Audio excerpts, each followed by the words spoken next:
Okay. Good morning po sa ating lahat. Good morning. Sabihin niyo po sa katabi niyo, good morning. Alright. So isang makulimlim na umaga po sa ating lahat. Maraming pong salamat dahil tayo po ay nakarating sa ating bahay-sambahan ng ligtas at malayo po sa sakuna. So ngayon po ay tayo po ay manalangin. Inaanyahan ko po lahat na yumuko at ipikit ang kanyang mga mata at tayo po ay mananalangin. Panginoon, maraming pong salamat sa isang umagang na napakaganda, Panginoon. Kami po ay iyong tinipon para magpapuri at magtaas ang iyong pangalan. Panginoon, maraming salamat po sa buhay na iyo pong pinapahiram sa amin. Maraming salamat, Panginoon, sa mga biyaya na aming mga natanggap sa mga araw na nakalipas. At maraming salamat dahil iniingatan niyo po kami palagi kung saan man kami nagpupunta, sa aming trabaho, sa eskwelahan, at kung saan mang bagay, Panginoon. Panginoon, lumalapit po kami sa inyo at humingi ng kapatawaran sa mga maling bagay na mga nagawa namin. Kayo po sana ang maglinis ng aming mga puso't isipan, Panginoon, at gawin niyo po kaming karapat-dapat sa inyo. Panginoon, ngayon pong umaga, pinapanalangin po namin ng iyong anak na magdadala po ng mensahe para sa amin. Bigyan niyo po siya ng kalakasan, ng katalinuhan, na ma-explain po ng maigi ang mga gusto niyo pong ipagkaloob at ibigay sa amin na mensahe.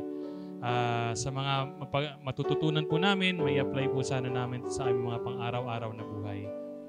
Panginoon, sa mga kasamahan pa po namin na on the way pa lang po dito at nasa biyahe, kayo po sana mag-ingat sa kanila. Dalhin niyo po sila dito ng malayo sa sakuna at ligtas, Panginoon. We commit to you this day. In Jesus' name, Amen.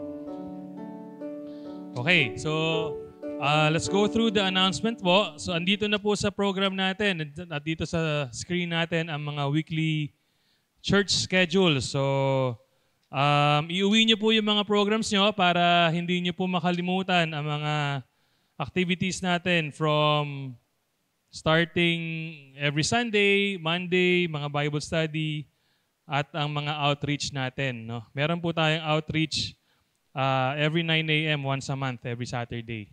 Ayan. Ngayon po October, magkakaroon po tayo ng bagong message series theme. With God's blessings, ay makapag-schedule tayo ng unang speaker dun sa homiletics na class na pinangunahan po ni Pastor Ribo at ni Pastor Mando.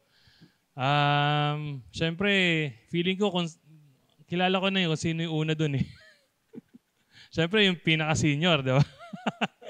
So, pagpanalangin po natin na ito po ay matuloy, ma-prepare po ng maigi para po, kasi ano yun, part of the, kumbaga OJT yun eh. No? So panalangin po natin yung mga students po ng homiletics natin. Ang special number po today ay manggagaling po kay Pastor Benji de Guzman ng Christ-Centered Victory Church sa Vallejo, California. So mapapakinggan po natin ulit siya. So kami po ay syempre humingi ng or nagbibigay ng pasasalamat dahil every time po na we ask him to sing, ay mabilis po niyang pinapadala ang kanyang video. So maraming salamat po, Pastor Benji. So syempre, inaanyahan pa rin natin ang ating mga kapatiran na umattend ng Sunday Church Prayer at Sunday School. So meron tayong dyan, makikisa, lumahok at makinabang. So yan ang ating battle cry para sa ating mga kapatiran na maka-attend ng Sunday Prayer at Sunday School. So last week po, sinelebrate po natin ang Grandparents' Day. So maraming salamat po sa kabataan, sa inyong mga impromptu na presentations. So yung si Sofia, si Sansa at si Micah, no, sino yung kumanta? Si Makmak, yun. Di natin alam kung makanta pala si Makmak, di ba? So, syempre, sasama na natin yan sa line-up every Sunday. Pagbibigay ng special number. Alright. So, also, syempre, pinapanalanan po natin lahat, yung family camp po natin. So, ito po ay 100% shoulder na ng individuals. So, we encourage everyone to save na po. No? Kung gusto nyo pong magbigay na kay Tita Jojo, para at least hindi mabigat pagdating ng camp, hindi tayo maglalabas ng malaking pera, pwede na po tayong magsimula magpondo. Kumbaga, layaway. No? Para pagdating ng camp, wala tayong, ang iisipin nyo na lang yung gastos nyo pang merienda doon. No? So again, ini-invite po natin lahat na sumama sa camp and at the same time, mag-prepare na po ng ating mga payments. Okay, so nasa program din po natin ang speakers and presiders for next week, si Brother Aaron. And syempre, so si Aaron po ang presider next week. And ang special number ay si Solen. Okay, so wag po tayong malilito, no? Si Aaron po at si Solen next week. So happy birthday kay, syempre kay Kuya Paul Huddleston from Canada. Happy birthday, Kuya Paul. And syempre si Ate Mean, si Dr. Mary Ann Hipolito na nasa Australia. And syempre si Ate Yoli. Happy birthday, Ate Yoli. Ayan. So sa financial report po natin, ang pumasok po last week ay 13,940 at ang lumabas ay 13,010. So meron po tayong natirang 930 pesos. Maraming salamat po. Ayan. And bibigyan ko lang po kayo ng update no, dun sa computer natin. So nakabili na po tayo ng computer, kasama po ang monitor. Ang total na gastos po natin ay 49,500. So nakatipid po tayo ng 500 from the 50,000 budget na inallocate po natin. So again, maraming salamat po sa mga tumugon, nag-donate para po sa ating computer. Meron pa po tayong mga next projects, pero syempre i-consult muna natin kay chairman. No, kasi syempre yung improvements sa church, kailangan na po nating ayusin yan. So again, we still pray for everyone to give no, para sa ating simbahan at sa improvement ng ating activities. Alright, so ngayon po, ay tatawagin natin si EJ at si Ate Beth and si Iris to lead us in our praise and worship. Amen. Thank you, EJ and Beth and our music team for that lively and wonderful singing that we have. Atin pong awitin ang ating prayer song bago ko tawagin sa harap yung mga may nais na dalhin sa Panginoon sa kanilang sama-samang panalanginan. Alam kong may magagawa ang Diyos. Let us sing this confidently and from the heart.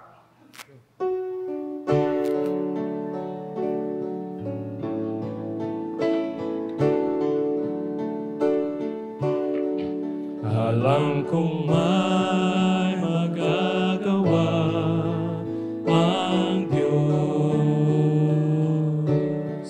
Alam kong may magagawa ang Diyos. Kung ako'y magtatapat sa Kanya ay susunod. Alam kong may magagawa ang Diyos. Alam kong diringgin ako ng Diyos. Alam kong diringgin ako ng Diyos. Kung ako'y magtatapat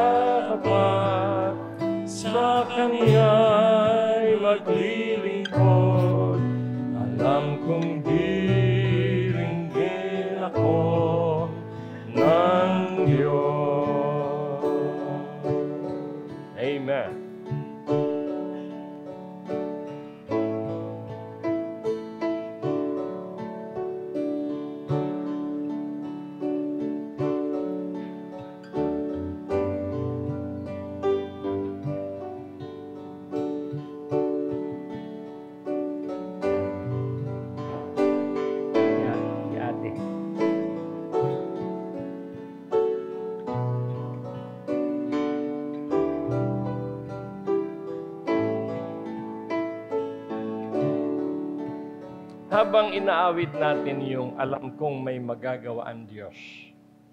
Do you really believe that in your heart? Do you genuinely say that, truly, Lord, alam kong meron kang magagawa? Because very important sa atin, hindi natin ito inaawit just as a ritual, no?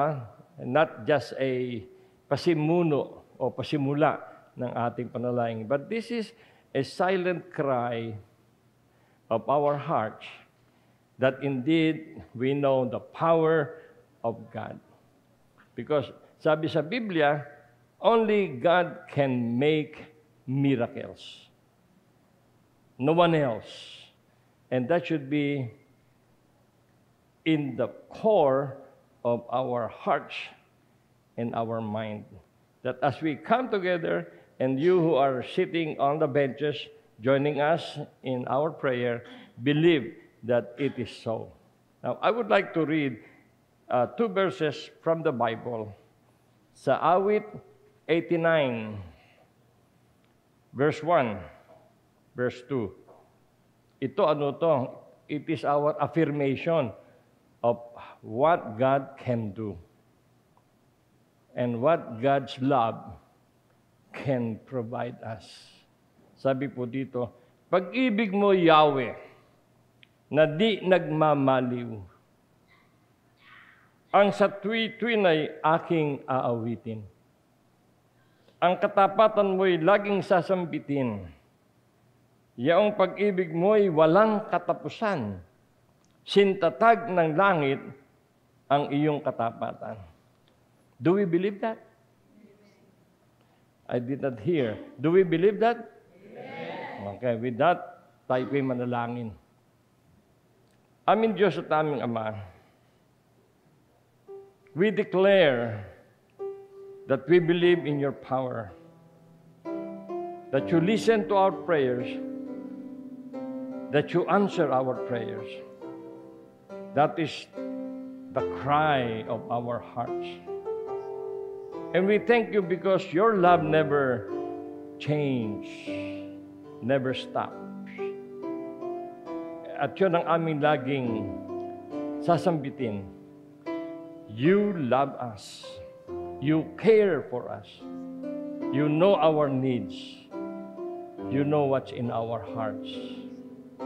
So umaging ito, aming Diyos, narito sa harapan ng iyong mga anak, publicly confessing their trust in you. Before the congregation, they are here simply telling you that without your help, we cannot do anything. And yet, Lord, we pray also that, tulad po ng panalangin ni Predicator Mandy, forgive us, Lord, kung kami nagkukulang ng pagtitiwala sa iyo. Kung kami nagkukulang sa pagsunod sa iyo. Kung kami ay nakakagawa ng mga bagay na hindi marapat sa iyong paningin at labag sa iyong kautusan, have mercy on us, Lord. Forgive us.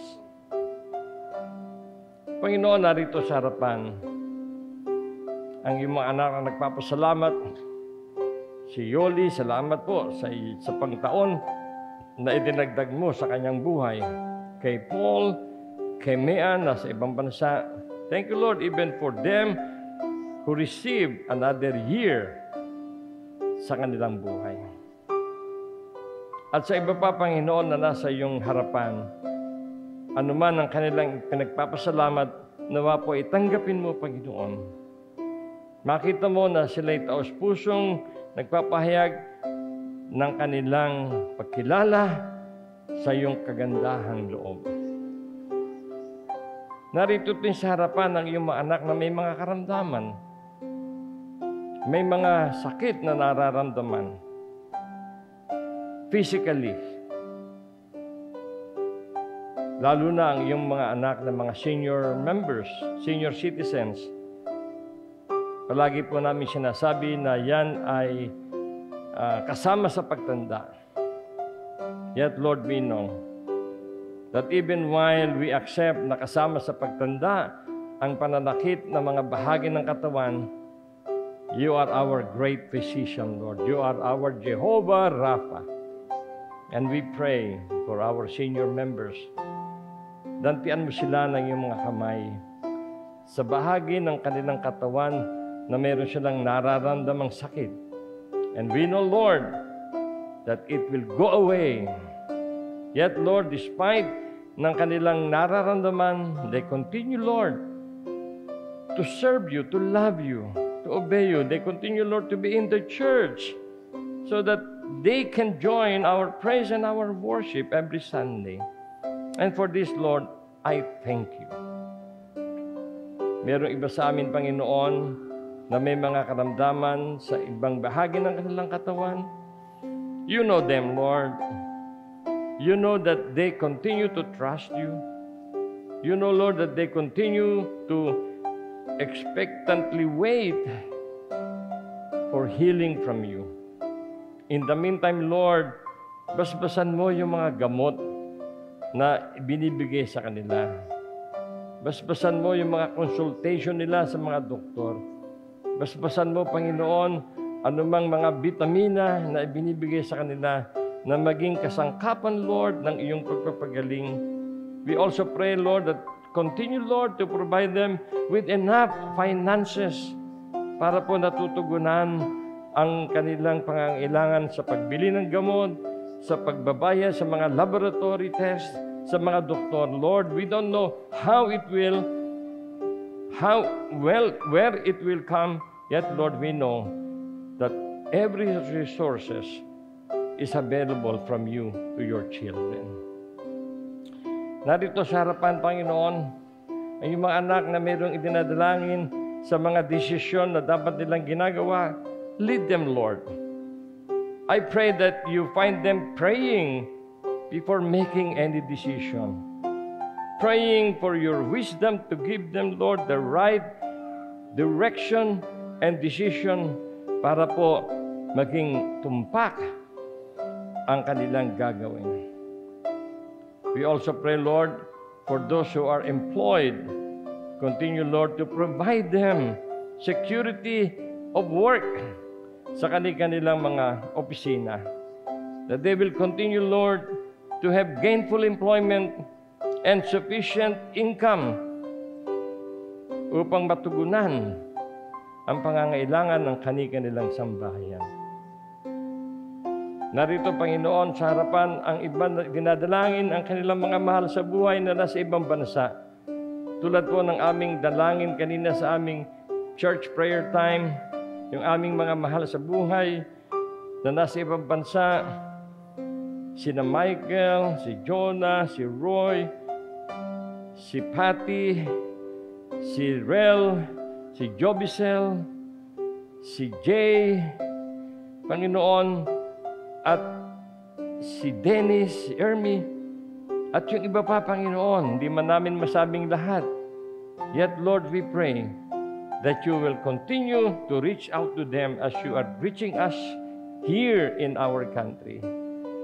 At nagpapasalamat kami, Panginoon, sapagkat marami sa kanila, almost all of them continue to be online in our worship. Tutuwa kami when they send messages that they are watching, they are worshiping with us sa mga bansa kung saan naroon sila. Lord, we pray, continue to bless each one of our family, each one of your children in front. Lord, touch them with your hands. Empower them, Lord. Give them peace, give them joy, give them confidence. Strengthen their faith sa iyo, Panginoon. Sa aming lahat, dalangin ko po na patuloy naming maipadama sa iyo ang aming pagmamahal sa pamamagitan ng aming tapat na paglilingkod, tapat na pagsunod sa iyong kalooban sa aming buhay. Pagpalain mo ang aming church, Panginoon, that we will continue, Lord, serving you. Help us, Lord, to let this church grow, not only in our spiritual life, but even in the number of people coming every Sunday to praise and worship you. Salamat siya, Panginoon, sa pagbibigay mo sa amin ng kapanatagan na anuman ang aming kahilingan, dalangin ay iyong napakinggan. At sa iyong pamamaraan, sa iyong panahon, tutugunin mo ang aming mga idinadalangin sa iyo. At ito, Panginoon, ay aming dalangin sa pangalan lamang ng aming tagapagligtas at Panginoon na si Jesus. Amen at Amen. Amen. Ngayon po ay nasa panahon po tayo ng pagdadala ng ating mga ikapu, mga offerings, buwan ng pangako sa harapan.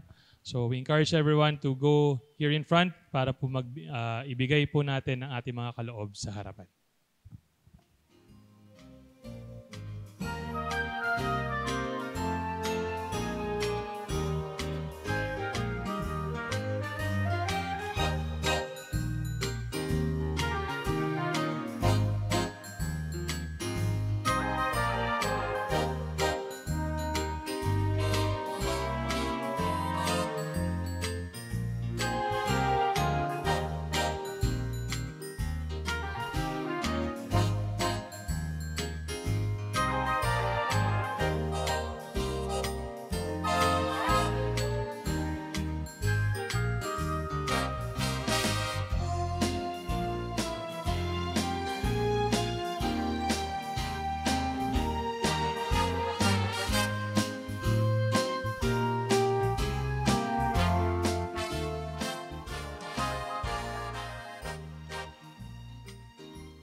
Okay, so ngayon po ay nasa part po tayo ng solo number. So let's focus our attention sa TV screens at pakinggan po natin ang special number ni Pastor Benji De Guzman. Thank you, Pastor Benji. Siya po ay nasa Suson City sa California. Ngunit yung church niya ay nasa Vallejo. Actually, siya po ang unang lugar na tinira niya ay sa Vallejo, California, before he moved to another city. And one thing na we appreciate kay Pastor Benji, laging okay. No? Pagka siya ni-request ko na mag-special number, wala pa akong incident na matandaan na tinanggihan niya yung ating request na siya ay umawit. And yung kanta niya, tinatanong, why me, Lord? Na? So, tanong din natin sa ating sarili, why me, Lord? Doon sa mensahe ng kanyang awit. Yung pong isang Daily Bread pocketbook na aking binabasa. Meron doong article about a church na nagkaroon ng bagong pastor. Sa mga churches kasi, mayroong mga tenure ang mga pastor. Minsan, every 2 years, every 4 years. Dito sa atin, every lifetime. Yung isang pastor, after a while, napansin ng mga miyembro, palaging pare-pareho ang kanyang mini-message. Parang hindi nagbabago. So out of curiosity, tinanong siya, Pastor, napapansin po namin na yung inyong mensahe halos pare-pareho every Sunday. Nangiti yung pastor. Sabi niya, hanggat hindi ko nakikita sa inyo na ginagawa ninyo yung mensahe, paulit-ulit kong sasabihin. Ibig sabihin, hindi nakikita ng pastor na yung mensahe, tumatalab sa miyembro. Walang pagbabago. Kaya sabi niya, hanggat hindi nagbabago, hanggat hindi niyo sinusunod ang mga mensahe natin, yun at yun ang marinig niyo. Kaya yung mga miyembro, walang magawa. Kung gusto nilang magkaroon ng panibagong series of study, gawin nila yung kanilang napapakinggan at natututunan. Tama po ba? Kasi po ang aking mensahe, uulitin ko lang. Hindi dahil hindi nyo ginagawa, kundi para ipaalala sa atin. Amen po ba? Amen. Tayo po saglit na manalangin. Father, I pray that may the Holy Spirit lead us to understand and to apply your message to us in our life. In Jesus' name, Amen. We are in the penultimate Sunday ng pag-aaral natin ng Bible-based, biblically based Christian practices. At yung ating main theme ay nasa Acts chapter 2, verses 42 and 42 to 47. At ngayon, tutungkulin natin yung verse 47. Ang sabi po diyan, praising God, having favor with all the people, and the Lord added to the church daily such as should be saved. Okay? Parang yan po ang encapsulation noong verses 42 to 47. Yung summit of what Acts chapter 2, verses 47 or 42 to 47 is all about. Praising God, having the favor of the people, and the Lord added daily such as should be sa church. Okay. Nung pong during the 70s, kami ni Boy, ni Isay, ni Ate Puring, we had our what we call the Yemilip Discipleship Ministry. Naging Cubao Discipleship Ministry. Meron kaming dalawang phrase or dalawang fragment. Now, what is a fragment? What is a phrase? Words, a group of words that does not express a complete thought. Di ba? Phrase. Meron kaming dalawang phrase. Yung growing roots and growing roots downwards, bearing fruits upward. At yun po ay nasa Acts chapter 2. Yan po, kung yung titignan, puno yan na may mga ugat at mayroong mga bunga. Ang puno, hindi magkakabunga pagka hindi tutubo. Hindi tutubo pagka walang ugat. Okay?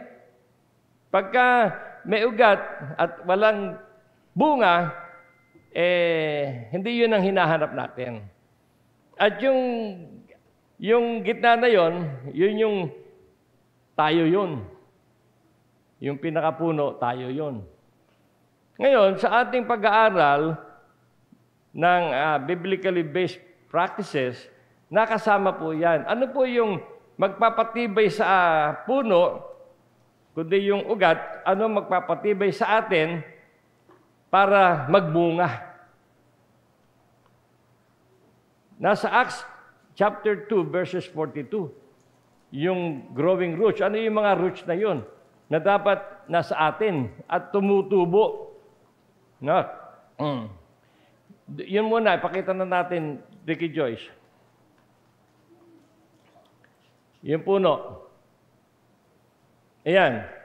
Okay? Ano yung mga yan? Na nasa pag-aaral natin sa nakalipas na 2 linggo. Pakita mo na. Ayan. Di ba sabi doon, inilaan nila ang kanilang mga sarili saan? Sa katuruan ng mga apostol. That is the Word of God. They devoted themselves to the teachings of the apostles. Yan ba tinuro ng mga apostol? Di salita ng Diyos. Di ba? The Word. Yung mga bagay na itinuro ni Jesus sa kanila, yun ay tinuturo nila sa mga unang Kristiyano. The Word of God. At saan pa nila ikinomit ang kanilang mga sarili? Sa panalangin.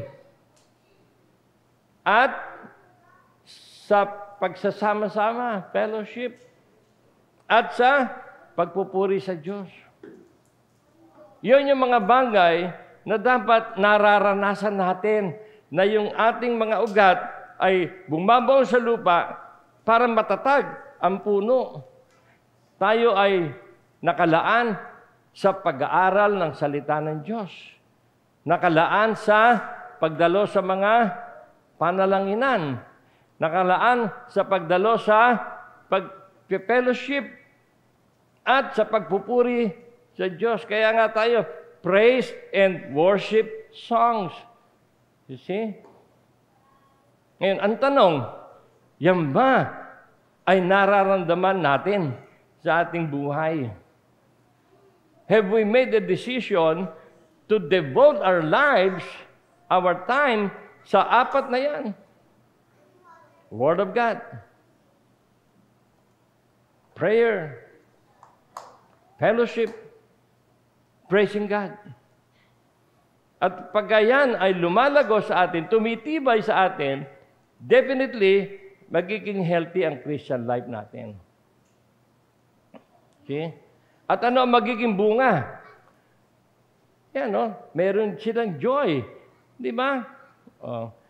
Kung pwede nga lamang na nasa isang screen yung Acts 2 at andito itong picture, hindi pwede, no? Oh. Yung kanilang roots, nagbunga ng kindness, ng generosity sa kanilang kalipunan. And they enjoy the respect of the community. At most important, naging daan para magkaroon sila ng church growth. Okay? Our aim is for the church to grow. At nung pa natin sinasabi yan the church should be ready to explode, to grow in numbers. Okay? Importante po yan. Inilaan nila ang kanilang mga sarili upang matuto sa turo ng mga apostol, magsama-sama, magsalo-salo, manalangin. See? At yun po ang pose ng ating church. Nag-usap po kami ni Raymond, ilalagay na natin sa pamphlet, book form, yung ating church, mission and ministry. Bawat sambahayan bibigyan. At naandyan yung 4 na ugat na ang ating church, winilalayo natin na maituro at maibuhay natin. Word of God, prayer, fellowship. See?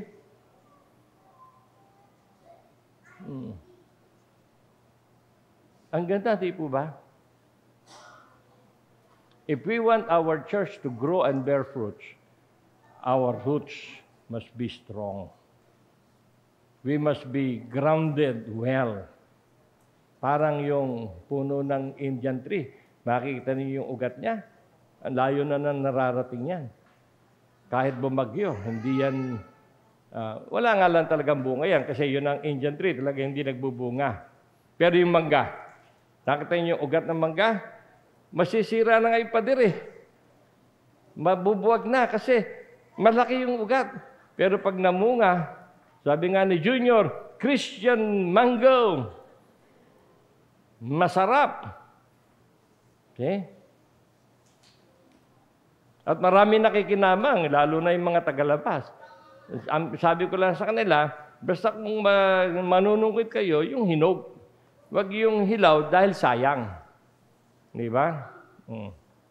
Now, one thing I want you to observe sa verse 47. Pakiligin natin yung verse 47. Ano ang inyong mapapansin dyan sa talatang yan? Give me your thought. Read, think, and give me your thought. What do you see in that verse?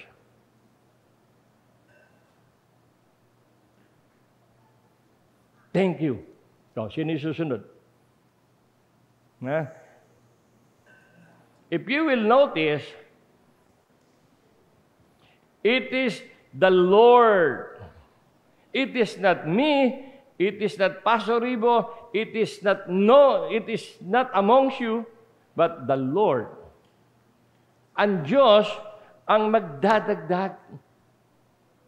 See? Hindi sinabi doon, and the apostles, and Paul, and Peter, no.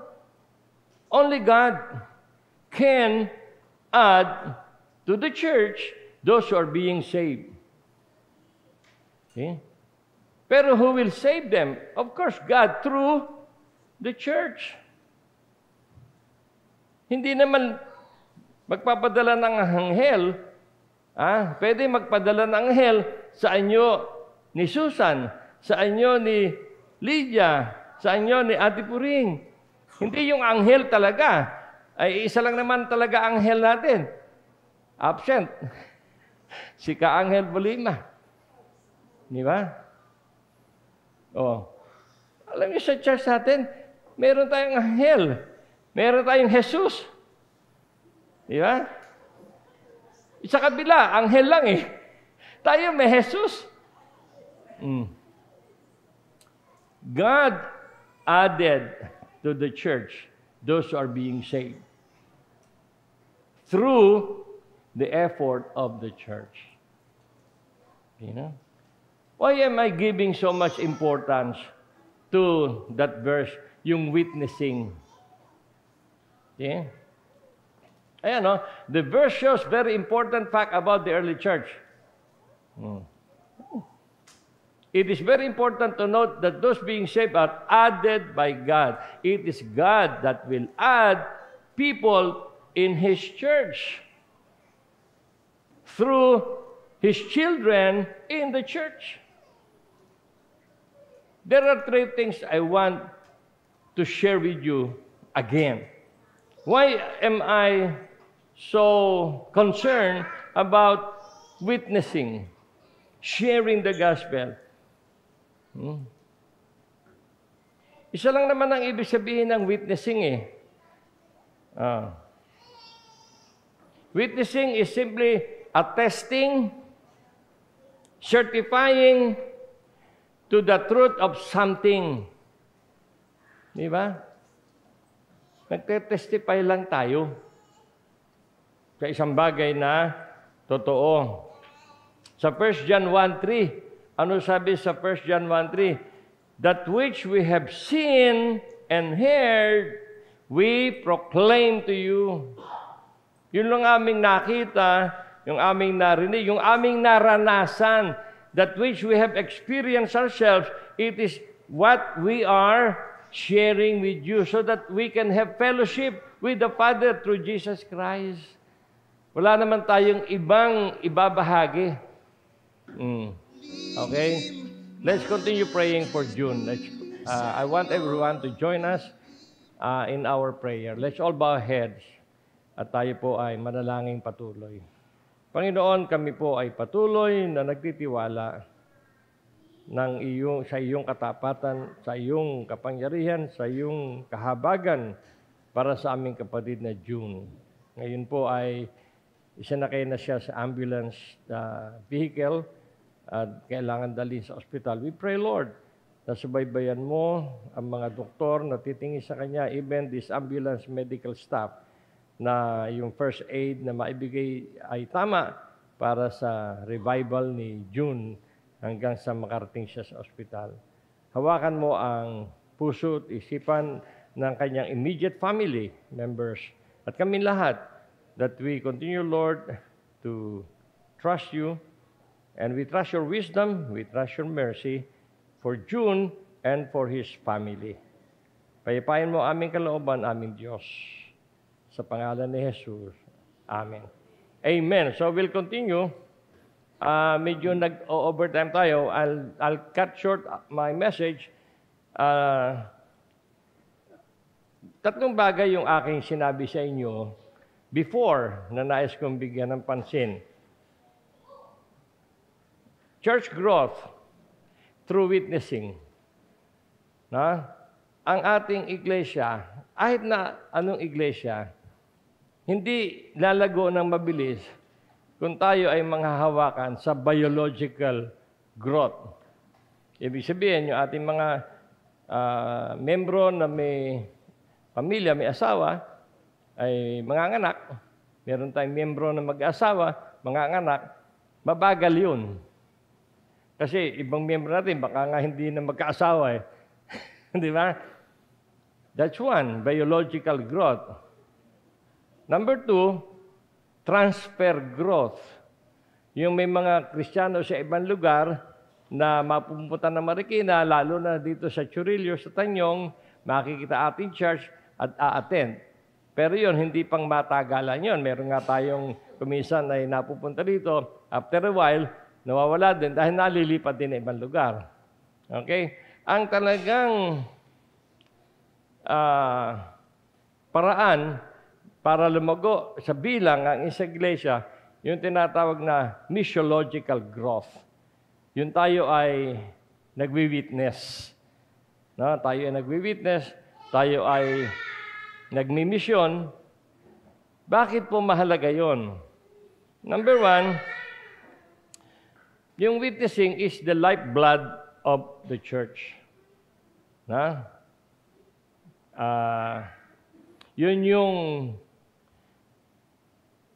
paraan para patuloy na ang church ay buhay. Pangalawa, witnessing or church growth ensures the future of the church. Pag sinabing ensure, natitiyak ang kinabukasan ng isang iglesia, especially after when all the seniors are done with their life here at namatay na.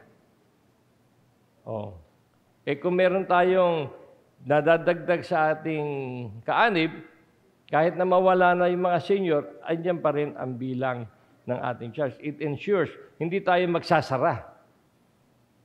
Close for non-members. Close for, ano tayo doon? Close dahil wala nang kaanib. Ang pangatlo, pinakamahalaga, iyon ay utos ng Diyos. Hindi ba? Utos ng Diyos yun eh. Si Jesus Christ mismo nagsabi. Kung hindi natin ginagawa yan, hindi tayo sumusunod. Hindi tayo nakaka-contribute para ang church ay magpatuloy. Di ba? Ilang taon na ang church natin? 32 years. So we are looking forward for another 32 years. How can it be if we are not adding, or if God is not adding members through our ministry? Natatandaan ninyo, one Sunday Bible study natin, sabi ko, I will request Kuya Boy na mag-prepare ng simple way of presenting the gospel. Natatandaan ninyo yun? Natatandaan ba niyo yun? See? Kaya after this series, sa ating Sunday School, si Boy will be presenting a simplified system of presenting the gospel. Okay? Ang kailangan lang doon, meron tayong willingness to attend, and willingness to learn, and willingness to apply. Diba? Dapat meron tayong awakening sa ating mga puso. Na? Just like what we are doing kay Junior, we are trying to revive him. Imagine niyo kung dadating ang time na inire-revive natin ang church. Dahil hihinga-hingalo na. See? We have to awaken to reality. See? Sabi nga, nasa Diyos ang awa, nasa tao ang gawa. Ngayon, kung hindi tayo gagawa, ngawa tayo. Ayaw naman natin na nasa Diyos ang awa, nasa tao ang ngawa. Ang gawa. Sino gagawa? Ako? Si Pastor Ribo? Pwede, nagagawa naman yun, pero mas maganda yun tayo. We cannot explode if we will not implode. Ano ibig sabihin na we will not implode? We will not awaken ourselves to reality na God's command is for us. Dalawang bagay kasi yan eh. Yung witnessing, yung Matthew 28, 19 to 20, ano sabi niya? Go and tell, approach. Sabi ni Jesus Christ, go and make disciples, teaching them. You have to go. You have to move. You have to make step.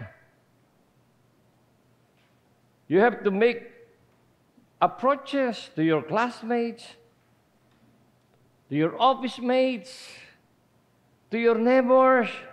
Go and tell. Ngayon, yung ating mission call, come and hear. Di ba? Each one, invite one. Come and hear. Ilan na ba yung nag-come dito at nakapakinig? Yan, come and hear. That's our mission call. Pero si Jesus Christ, sabi niya, go and tell. Which is better? Go and tell. Hindi yung come and hear.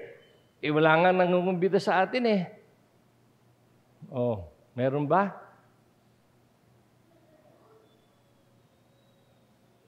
Okay?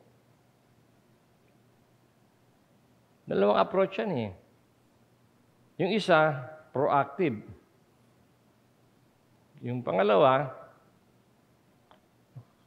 pro lang. Di ba? Kaya nga, babaguhin na siguro natin eh. Hindi na each one invite one, hindi na come in here. Go and tell na. Di ba? Okay.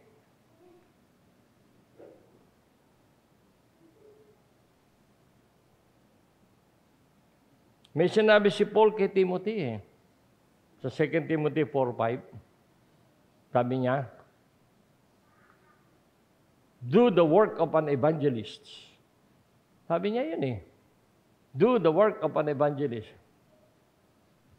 Kung ano man yung mga pagsubok na dumadating sa inyo, kung ano man yung mga challenges, keep your head above these things. Do the work of an evangelist. Ano bang evangelist? Someone who preach the gospel. Some who share the gospel. See?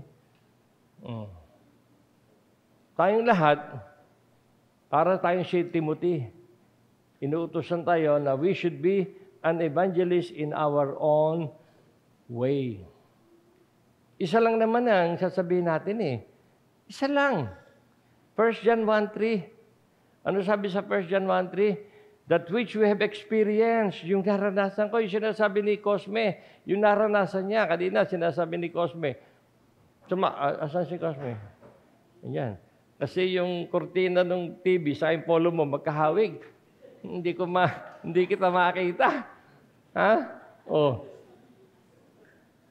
Sabi sa kanya, bakit andyan naman yung church sa malapit, ba't doon ka sa malayo? Di nakakapag-share siya. Sabi ko, bakit nga ba? Yung church ng mga kapatid niya, walking distance lang eh.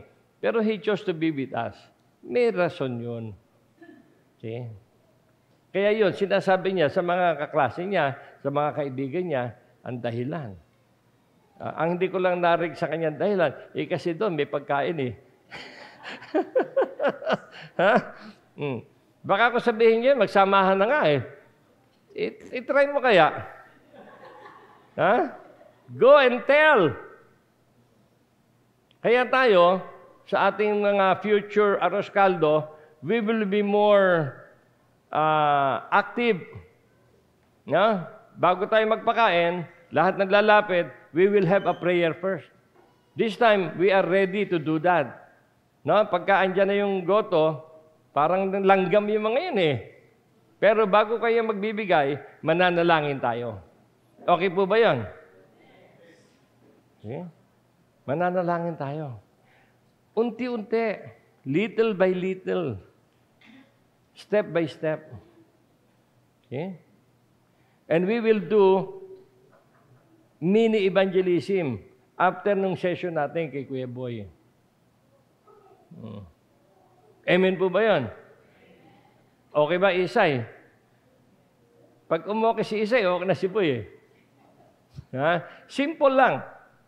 Sabi ko nga kay Jojo, 1 verse, 30 minutes lang yan eh.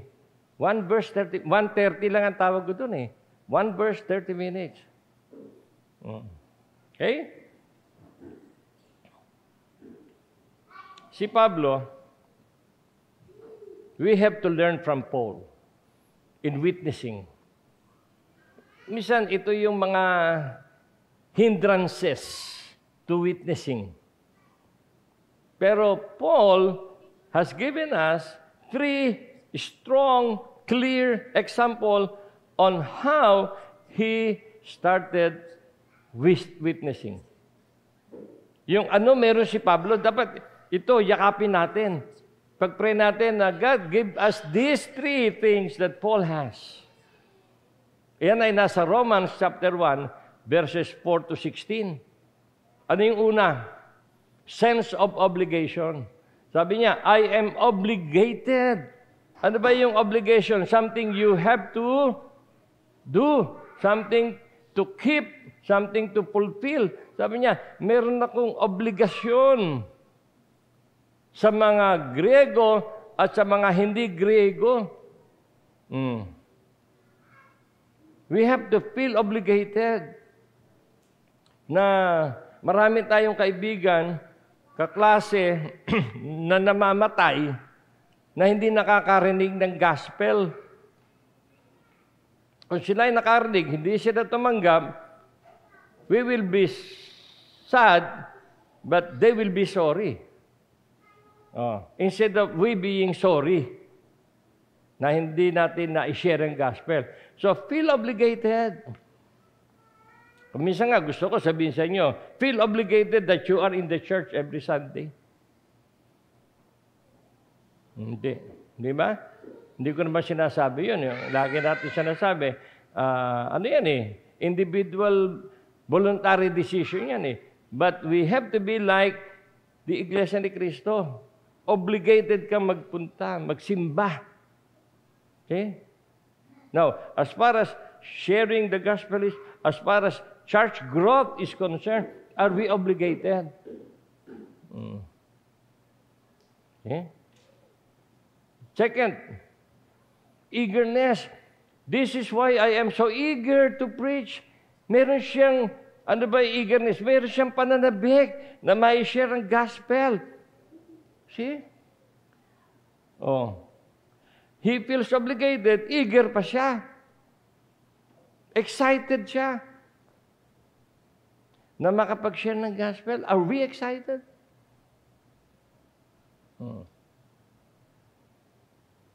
Matanda na ako eh. Kaya nga, lalo kang mag-share eh. Baka yung isa-sharean mo, mauna sa'yo. Ang mahirap, yung isa-sharean mo, mauna ka pa.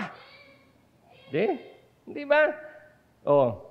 Bago mo ma-share, nampantay ka na. We've got to be eager. Yung sabi ka. Di ba? Pag pupunta kayo sa Ayala Phyllis, eager na eager kayo eh. Pangatlo, boldness. Ano sabi niya? I am not ashamed of the gospel because it is the power of God for salvation of men. Boldness. Malakas ang loob. See? Sabi nga ni Caleb, dito ako magtatapos. Sabi ni Caleb sa Joshua 14. Ano mga Joshua 14 verse 13 yata yan. Pakitignan mo. Yung kinakausap niya si Joshua. And I want to leave this with you. How Caleb talked to Joshua.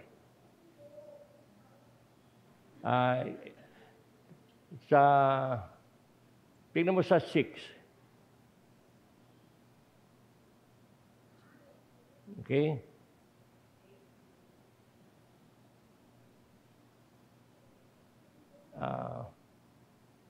Yung sinabi niya na I have reported with conviction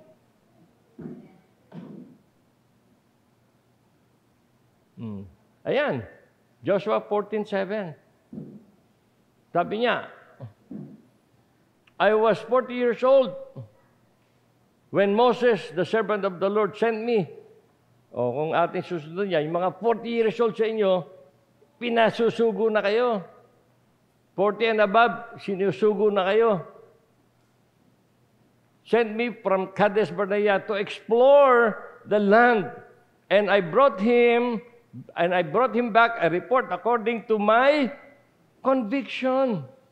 Yung sinabi niya, alam niyang kokontrahin siya ng 10, kokontrahin siya ng mga Israelites, pero sinabi niya, with conviction. Ano sa Tagalog ang conviction? Conviction. Ha?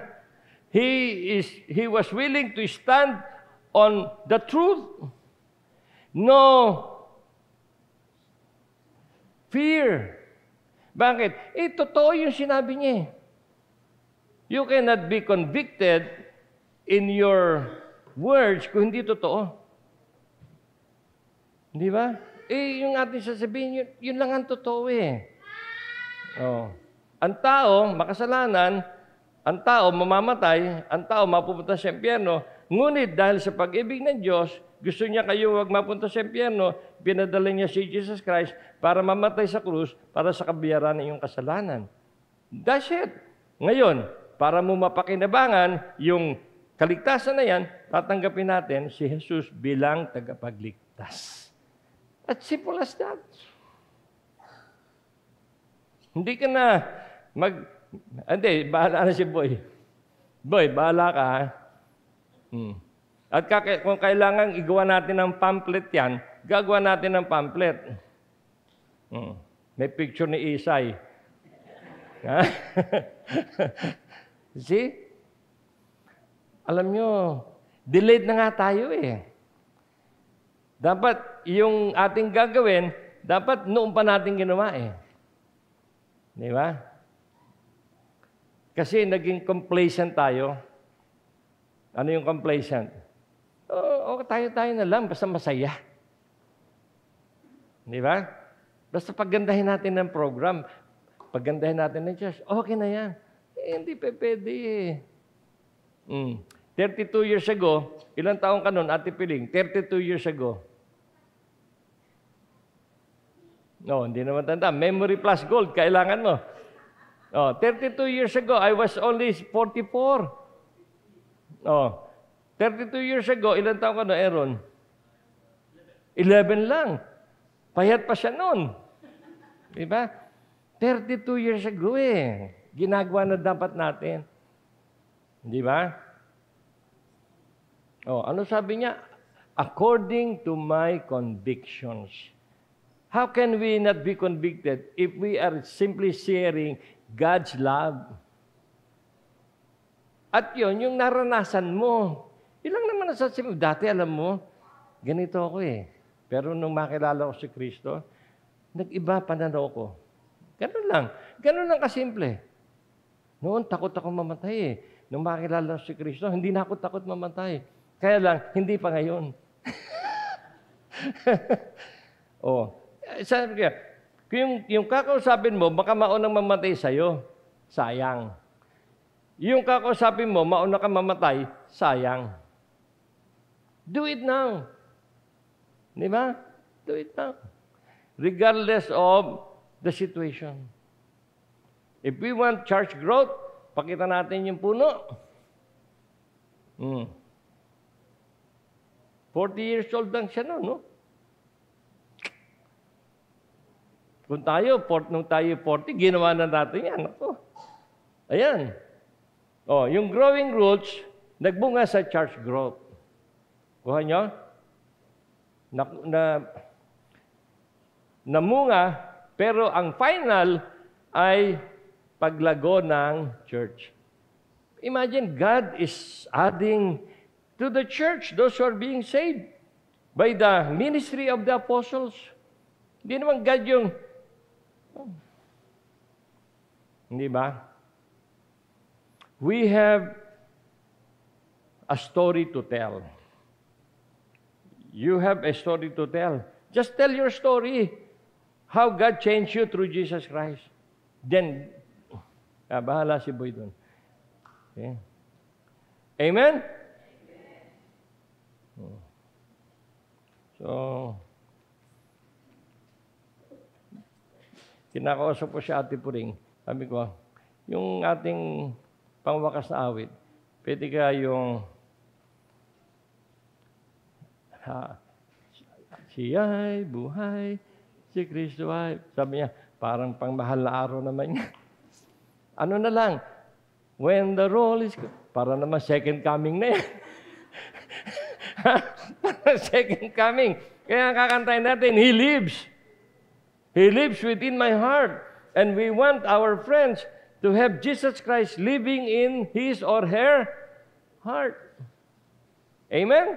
Let's pray. Panginoon, maraming salamat po sa iyong mga mensahe sa amin. Tulungan mo kaming makita ang aming iglesia, Lord, na lumalago sa bilang because you are adding to the church those who will be saved through the efforts of your children. Bless this message to us, O Lord. Help us to be awakened by the truth, the urgency of sharing the gospel. Again, Lord, we continue to lift up to you, Junior. Help him, Lord, to be revived. Tulungan mo yung mga doktor na titingin sa kanya para po magkaroon kami ng magandang balita para sa kanya. We trust you, Lord. We thank you in Jesus' name. Amen. Para po sa ating closing prayer and benediction, si Pastor Mando po.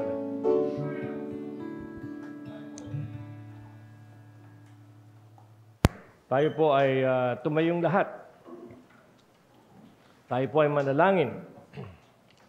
Aming Diyos at aming Ama, maraming salamat po na niloob mo na kami ay muling makapanambahan ang alay ng papuri, pagsamba sa pamamagitan ng panalangin, ng pag-awit, ng pagkakaloob at ng iyong mensahe. Sa amin pong pansamantalang pagtatapos ng aming gawain and even as we prepare for our lunch and prepare to go home, Lord, I pray, may your grace and mercy and love and protection be upon each one of us. Pagpalain mo, Panginoon, ang iyong mga anak na mga professionals as they go back to their workplaces tomorrow, that they will continue, Lord, to do their responsibilities in their offices rightly. Ang aming mga mag-aaral, they will go to their schools. Continue, Lord, to keep them safe. Make their interest to study be in their hearts. Tulungan mo sila, Panginoon, that they will do well and be able to finish well ang kanilang antas. Our senior citizen members, Lord, be with them sa kanilang tahanan. Keep them also safe and healthy. Yung aming mga kapatiran na may mga munting negosyo, Lord, please, we pray that sustain their businesses na patuloy na magkaroon ng magandang income para din po sa kanilang mga pangangailangan. Yung mga naghahanap ng trabaho, Lord, lead them to the right workplaces na ayon sa kanilang kakayahan at kahandaan. Lord, we pray that your presence be upon each one of us, to lead us, to guide us, to keep us safe until next Sunday that we will be here again for our praise and our worship. Sa pangalan ni Jesus, itong aming dalangin. Amen at Amen. Banggitin po natin ang ating commitment verse. Maging kalugulog tawa ang mga salita na aking bibig at ang pagbubulay-bulay na aking puso sa iyong paningin. O Panginoon, na aking malaking bato at aking manunubos.